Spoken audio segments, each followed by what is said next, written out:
Hi there. So in this particular video, I'm going to be looking at slope, graphing linear functions, and applications of linear functions. You can think of this as a preview or a practice, depending upon when you're watching it, whether you're watching it before the content video of the class or after. So I start at the top of the notes here with the slope formula. The slope formula is used when you're given 2 points, and we know that ordered pairs are always written x comma y. So if we have two ordered pairs, then we say the first ordered pair is x1, y1, and the second ordered pair is x2, y2. Just below that, I've given you the formula. In mathematics, we use the letter m to stand for slope. So this m here means slope, that the slope is equal to y sub 2 minus y sub 1. Or you can think of that as well, that's the change in y. So that little triangle there is delta. So the change in y over on the bottom, x2 minus x1, the change in x. So as we move further through this set of notes here, you'll also, whenever we get to graphing, you'll also hear me reference graphing our slope in terms of rise over run. So just so you know, kind of keep all of these pieces really are the same thing in terms of, if we need to find the slope between 2 points, we'll use this first formula. As we move forward and we want to graph, we'll think of rise over run, but we are in both cases, we're referring to the slope. So down here below in example 1, we are finding the slope between these points. There are 5 examples here. I'd like to work 3 of them with you. Letter C is quote unquote a more typical example of finding slope between 2 points. Letter D and E are what I would refer to as more of a special case in regards to finding slope. So I'm going to work through those. If you want to try them first on your own, feel free to pause the video though, and you know that you have the solution key in Blackboard to be able to check yourself by. All right, so let's move on down here to letter C. In letter C, if I want to find my slope, so m equals, first thing I would do is I would come up here and let's label these points. This is the first order pair, so I'm going to call this x1, y1. This is the second order pair, so I'm going to label it as x2, y2. And so now to find the slope, y sub 2, that's negative 2, minus y sub 1, which is 6, over x sub 2, which is 4, minus negative 3. So now as we start to clean up top and bottom, so cleaning up top, negative 2 minus 6 will give us negative 8. And then on the bottom, anytime you have 2 negatives side by side, they turn into positive. So now 4 plus 3 is 7. And so that would be our final answer, negative 8/7. Okay, we'll move on to letter D. In letter D, we want to find the slope here as well. I'm going to do the exact same thing. I'm going to label these points x1, y1, x2, y2. Now to find our slope, y2, so 6 minus y1, another 6, over on the bottom, 4 minus a negative 3. So now this time, 6 minus 6 gives us 0. Then on the bottom, our 2 negatives become a positive, and we have 7. 0 divided by any number is actually equal to 0. Essentially, it's saying here that you have 0 of 7 equal parts. That's your definition of a fraction. You have 0 of 7 equal parts. So you have nothing. If you maybe didn't know what 0 divided by 7 was, though, if you put it in your calculator, it would tell you it was 0. A little way that I help myself remember it is that if you have 0 in the numerator, that is okay, and that equals 0. So 0 in the numerator is okay, and it equals 0. Let's compare that down here to letter E. In letter E, when I find my slope, so again, I'm going to label my points, x1, y1, x2, y2. So I have negative 2 minus 8 up top, and then on the bottom, negative 5 minus negative 5. So up top, that will add up and give us negative 10. And then on the bottom, our 2 negatives become positive, and then I have 0 on the bottom. So now in terms of a definition of a fraction, this is telling me that I have negative 10 of 0 parts. So say, essentially, if we just ignore the negative part of it, I have 10 of 0 parts. That cannot happen. So this is a case where we would say that our slope is either undefined or that we have no slope. I don't recall which way your book defines the slope as being either no slope or undefined, but they mean the same. So either one is acceptable. And if you were to put negative 10 divided by 0, by the way, in your calculator will generally tell you it's an error of some sort. And so that would be your cue that you have undefined or no slope. But another way that I help myself remember it is if you have 0 in the denominator, NO can't happen. So you have no slope. So 0 up top is okay, and that equals 0. But 0 in the bottom, NO can't happen. You have no slope. Okay.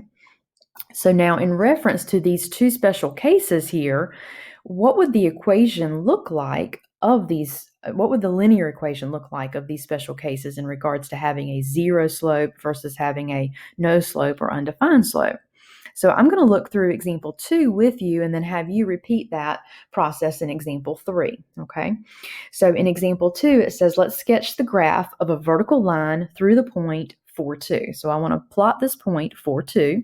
So x-axis 4, y-axis 2, plot that point. Now I want a vertical line passing through that point, so the vertical line is straight up and down. Okay, so now let's move on down here to answer the questions below. In part A, it says, what do you notice about the slope of this line? So, we've already been looking at how do we find the slope between 2 points. We've got a formula for that. So actually, that's what I'm going to do here is I'm going to pick 2 points. So we know we have the point 4, 2. Let's pick another point. Probably an easy point here would be the point 4, 0. So I'm just going to come up here and I've got the point 4, 2 that was given to me. And now we know another ordered pair on this line is 4, 0. I could pick any point. I'm just choosing these two. Let's find the slope between these 2 points. So x1, y1, x2, y2. All right, so m equals 0 minus 2 up top over 4 minus 4 on the bottom. So that lands me at negative 2 over 0. So that tells me I have no slope. So we say here, well, what do you notice about the slope? We have no slope in this particular case. And I have a way that I always help myself remember this. And we said a minute ago, you could say that it has an undefined slope. Either way you think of it, this little trick here will work. You know that how this line goes up and down? The N in no goes up and down. The U in undefined goes up and down. So what do we notice about the slope of this line? It has no slope or it has an undefined slope. Always, always, always, vertical lines have either no slope or undefined slope. They're the same thing. It's essentially redundant, but whichever way you want to refer to it as, okay? Letter B says, are there any intercepts? So remember, x-intercept is where you cross the x-axis. Y-intercept is where you cross the y-axis. Well, we can tell this line goes up forever and down forever. It is never going to cross this y-axis. It's going to be parallel to it, but it's never going to cross it. But we are crossing the x-axis. So we do have an x-intercept, and our point, the x-intercept, the ordered pair for that x-intercept would be the point 4, 0 that we chose above, okay? What do you notice about the points on this line in terms of their ordered pairs? So, one ordered pair that was given to you was 4, 2. Another ordered pair that I chose was 4, 0. So here's 4, 2. This one's 4, 0. Let me just pick another point down here. Let's say this point right here. This one's 4, negative 2. Do you see any pattern there? Hopefully you notice that all of the x's, all of your x coordinates are the same. All x coordinates are the same. And then lastly, it says, well, what do you think the equation of this line would be? Well, that's just a little bit of an extension here. The equation of this line then, since all of our x values are 4, it will be the line x equals 4. If all of your y values were 6, then it would be y equals 6. And it would be a horizontal line in that case. And that's essentially what you're going to see in the next section. But moving forward, anytime you're given 2 ordered pairs that have the same x value, then you're going to be able to say, okay, well, and it wants me to find the equation of a line. If it's repeating in the x spot, then the equation of my line is just simply x equals 4. You can further verify it for yourself by finding the slope and saying, oh, well, that's no slope. If I plot it, I've got a vertical line. So yes, it's going to be a special case here, and it would be x equals 4. Okay, there's lots of different ways to think about this, so may want to check out some other things as well. All right, so I'm going to flip it on over to the next page. In example 3, I'm going to let you try that one by yourself because that one's very similar to the way that I just did the previous one. It's looking at the other special case. Let's move on down to below that. I just talked about a minute ago. You remember your y-intercept is where your graph crosses the y-axis, and your x-intercept is where your graph crosses the x-axis. Your y-intercept in applications is also known as your initial value, your starting amount, your base amount. So always think of the y-intercept in terms of a starting amount. And down below in example 4, they want us to estimate and interpret our x and y intercepts. So the y-intercept here, crossing the y-axis, I would say right here at 20. So my y-intercept then I would say is the point 0, 20. And in terms of this is where the labels here on our x and y axis come into play. So remember, this is your x and this is your y. So that 0 represents 0 hours, and that 20 represents 20,000 tickets. So this is the thousands of tickets. So essentially, I'm just abbreviating here. So essentially we can say, well, the final tour started out with 20,000 tickets to be sold. Okay, so we can say the tour began with 20,000 tickets available.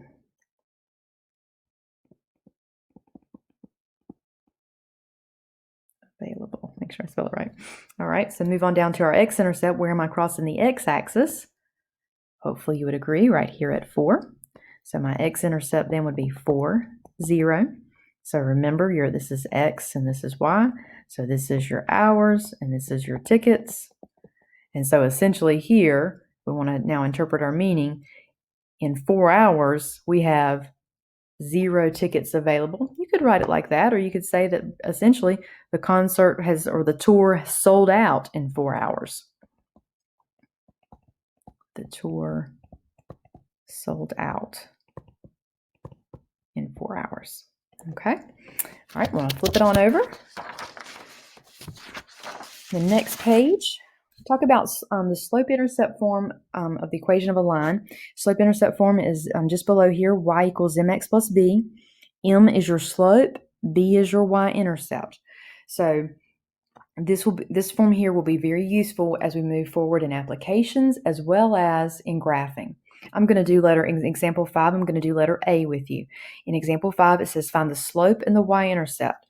When your equation is already solved for y, then you will be able to just pluck the slope and y-intercept off of the equation itself. So this equation here is already solved for y. So I'm going to say then that the letter, well, I'm not going to say we know the letter in front of x is your slope, and the other number, I just said the letter in front of x, the number in front of x is your slope, and the number being added or subtracted out here is your b, your y-intercept. So we can say here then in example 5 that my slope is 2 and my y-intercept is 0, 4. Y-intercepts are always points, so we don't want to just say that b equals 4. You want to write it as an ordered pair. So our slope is 2, our y-intercept is 4. Okay. All right, I'm going to let you do letter B and letter C. It's a good point here then to pause the video and make sure you're tracking. I'm going to move on down then to example 6. In example 6, it wants us to find, again, the slope and the y-intercept. But you'll notice the difference here in example 6 is that the equations are not already solved for y. So we have to do some work first. We have to solve for y ourselves. So I'm actually going to do letter B with you and then let you go back and do letter A. In letter B, we've got a little bit more going on here. You'll notice here on the right-hand side, I have this -2 out in front of this parentheses. This is a -2 that needs to be distributed to that parentheses. So I'm going to bring down my y minus 8 and take that -2 and distribute it. So -2 times x, -2x, -2 times +6. Let your multiplication determine your sign. So -2 times +6 would give me a -12. And then from here, The last thing I need to do is I need to get this y all by itself. So in order to get closer and closer to getting this y all by itself, I need to take 8 to the other side. Anytime you cross the equals mark, always do the opposite. So I'm going to add 8, put it underneath its like term. So put the number underneath the other number. But here, over here, the 8's cancel out. Just leaves me the y. And now over here, I have negative 2x. Negative 12 plus 8 will land me at negative 4. So now that it's solved for y, I can easily identify my slope is the number in front of x. So in this case, my slope is negative 2. And my y-intercept is the number that's being added or subtracted out here. So I have a y-intercept of 0, negative 4. Okay. Let's move on down then, and let's talk about graphing these equations in slope-intercept form. So if you're going to graph using your slope and y-intercept, first thing you want to do is to be able to determine your slope and y-intercept. Make sure you have it in y equals mx plus b. Again, if it's not in y equals mx plus b, get it in that form first, then identify. You always plot your y-intercept first. So you're going to start at your y-intercept. You're going to plot your y-intercept first. From that y-intercept, you are going to rise and run according to your slope, okay? I've got a little note here. When you're rising and running, the signs matter. A positive rise moves you up. A negative rise moves you down. So you've got to pay attention to your sign up top. If it's positive, you're going up. If it's negative, you're going down. Running is left-right movement. So if a positive run will move you to the right and a negative run will move you to the left, okay? And then I always recommend that you rise and run a couple of times just to get you a nice graph, if the coordinate plane will allow you to. So, and then once you've got a couple of points, connect the dots, and they should always be a straight line for linear functions. You should never have a zigzag line or a curved line for a linear function. Like linear, straight line. All right, in example 7, I'm going to do 2 of these with you. I'm going to do letter A and letter C. In letter A, in example 7, what they want us to do is they want us to graph using slope and y-intercept, okay? And I have here graph at least 3 points. Hopefully we'll be able to with these coordinate planes that are given here in the notes. So in letter A, it's nice because it's already solved for y for us, so I can identify, oh, here I see my slope is 3/5 and my y-intercept, negative 2. Think of that B as where you begin, okay? Think of that B, the y-intercept, this is where you begin, okay? So I'm going to start on the y-axis down here at negative 2, put a point, you can label that. Now from there, remember this is rise over run. Both of these are positive, so the rise is positive, so that means I go up 3 units, so I go up 1, 2, 3. And then my run is positive, so that means I'm going to run 5 units to the right. So run 1, 2, 3, 4, 5, and put a dot. And then we'll try to repeat that. I'm going to go up 3, up 1, 2, 3, and then over 1, 2, 3, 4, 5. And there was enough room there. So I started down here at negative 2, and I went up 3, 5 to the right, up 3, 5 to the right. And I'm going to try to connect these with as straight of a line as I possibly can. Not too bad. Okay. Might want to try letter B. I will say this, if you ever don't have a fraction for your slope, it is always legal that you can put a 1 underneath it so that you have because you need a rise and a run. So if your slope on the next one, since you don't have it's not a fraction, put a 1 underneath it because negative 3 is the same as negative 3 divided by 1, right? That's still negative 3. So now you've got a rise and a run. All right, I'm going to move on over to the next page. I want to do letter C with you. I'm still graphing here. But the difference in this one, though, is that I need to solve for y first. So to get closer and closer to getting this y all by itself, I'm going to take the 2x over. So subtract 2x. So now I have 3y equals negative 2x minus 6.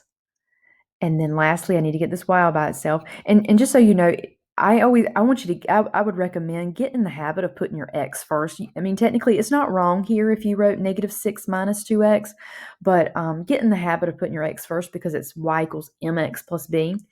That way, it won't trip you up. Now, I'm going to divide everything by 3 to get that y all by itself.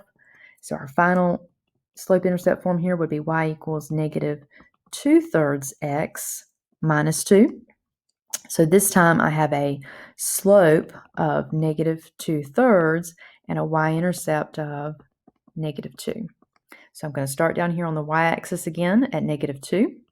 Now, from that point, this time you notice that my rise is negative. So instead of going up 2 units, I'm going to go down 2 units, but my 3 is positive. So that means I'm going to the right. 1, 2, 3. Down 2 to the right. 1, 2, 3. So it was down 2, 3 to the right, down 2, 3 to the right, and then connect those ordered pairs. Okay. One last connection that I'll make for you. If you notice here in letter C, your slope was negative. As you read this graph from left to right, your line is decreasing. So that's indicating a negative slope. If I go back to our previous page, there we go. If you go back to my previous page and look at the other one that we graphed, we notice here that our slope was positive, and look at this graph from left to right. It is increasing. So that's just a loose check for yourself, but I just wanted to point that out to you, okay? All right, so back on over to our next page. What I want us to do here at the latter part of the notes here is just transition into writing linear equations from given information. Sometimes the linear equation can be written in terms of from the context of the problem, meaning you really don't have to do any work, that the slope and the y-intercept has been spelled out for you. Other times we will have to do some work. So with that said, I want to do a couple of these with you. So in example 8, it says here that you have $500 in your savings account and you commit to saving $100 per month. They want us to set up a linear equation to model this situation and use it to find out how much money will be in your savings account after 1 year. So I always ask myself, can I find a slope and a y-intercept? And if I can, then I won't have to do too much work here. So think of your slope, your m.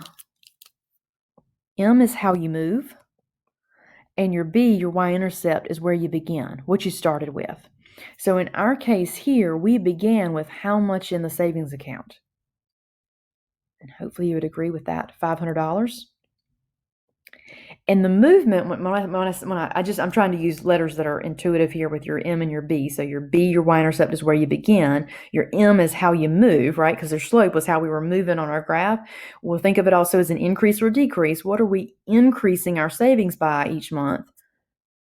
$100. So we've got an M and a B, so I can write my equation then as y equals 500x plus 100. Okay? And then it does want us to find out how much money would be in the savings account after 1 year.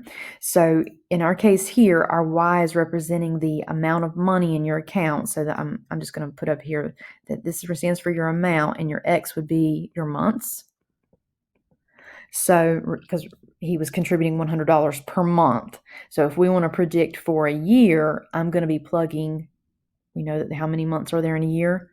12. I will be plugging 12 in for, since it's months, I'll be plugging 12 in for X.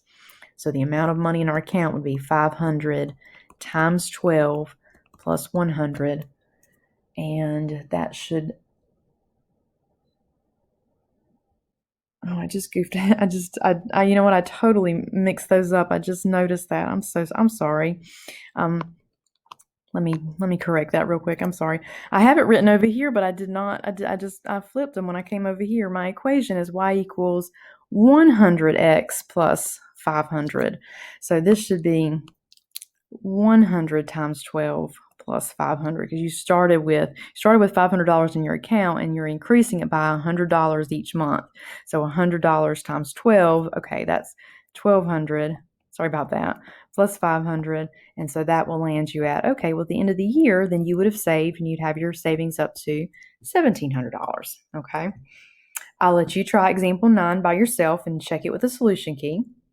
And then as I alluded to previously, unfortunately, not all linear applications give you the slope and the y-intercept in the context of the problem. But they usually do give us enough information for us to be able to find our linear equation.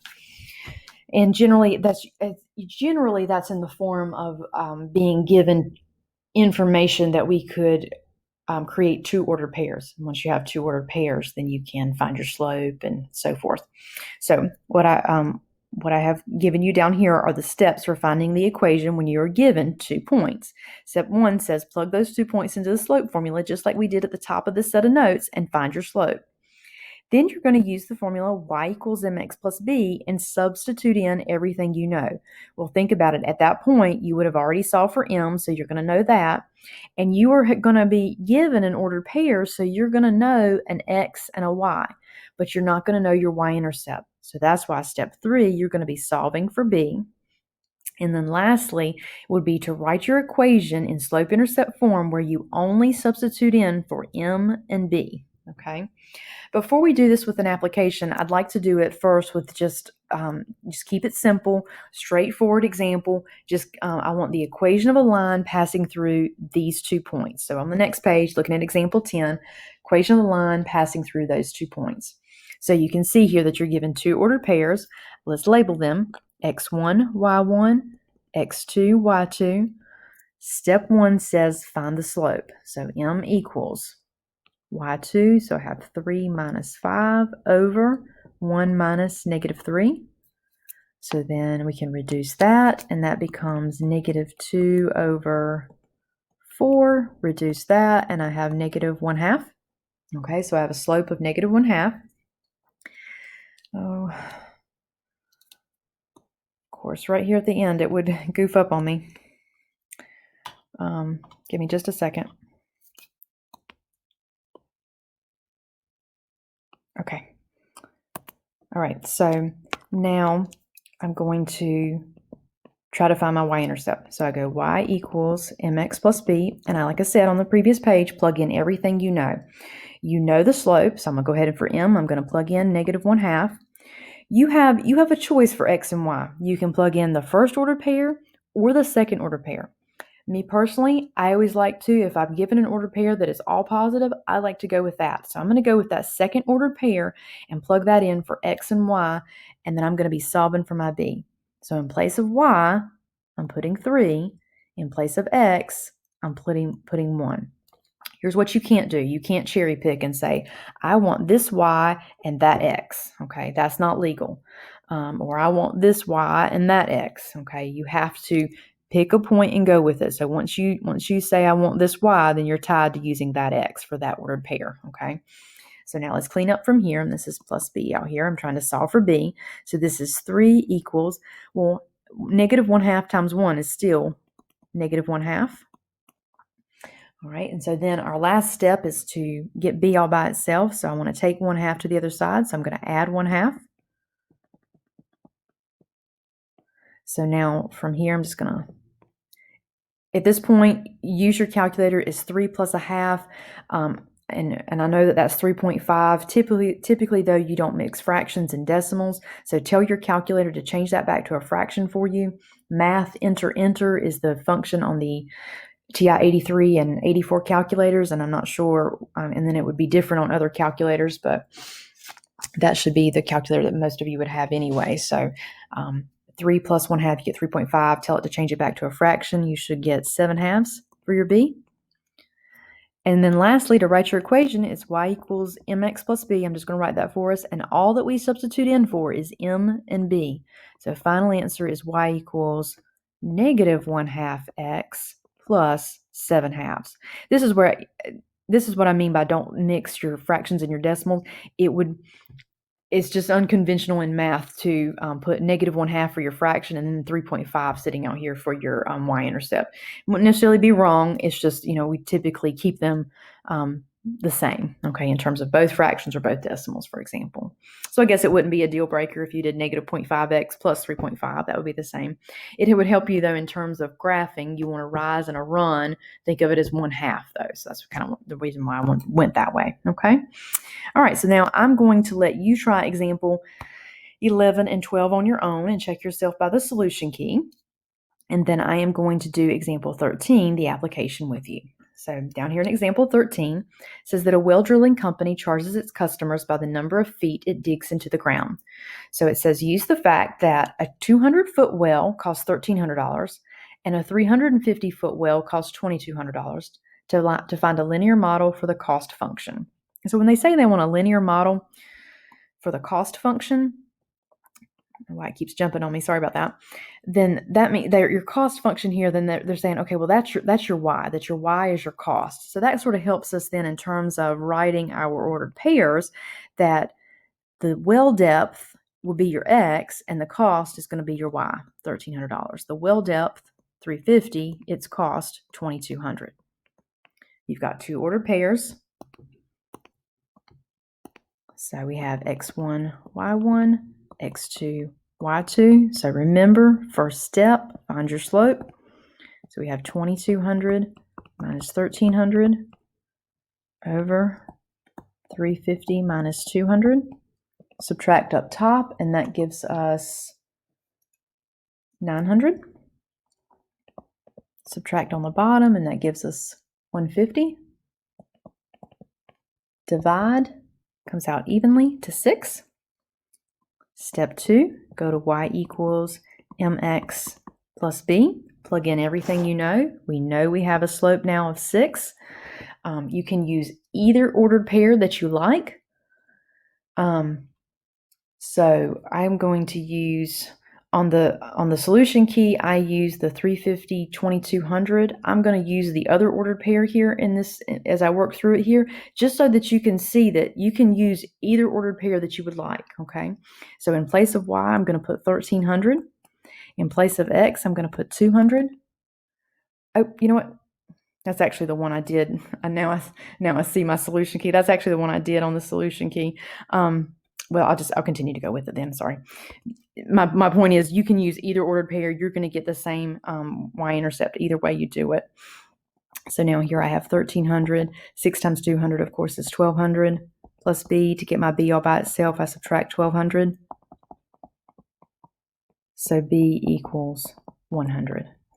So now, final answer to get your equation, y equals, plug in your m, plug in your b to the equation y equals mx plus b. Final answer. And what that would allow you to do is that, okay, now you could predict, well, what would be the cost of a well that was 500 feet deep, for example. And so you could plug 500 in for your depth is measured on your x. So you would plug in 500 in for x. Let's say you were charged $3,500. How deep then was your well? If you want to figure out that, then you would plug 3,500 in for our y, because that was a cost, and solve for x, okay? Because that's just sort of a foreshadowing of moving forward, okay? All right, I hope this helps. Thanks a lot. Bye.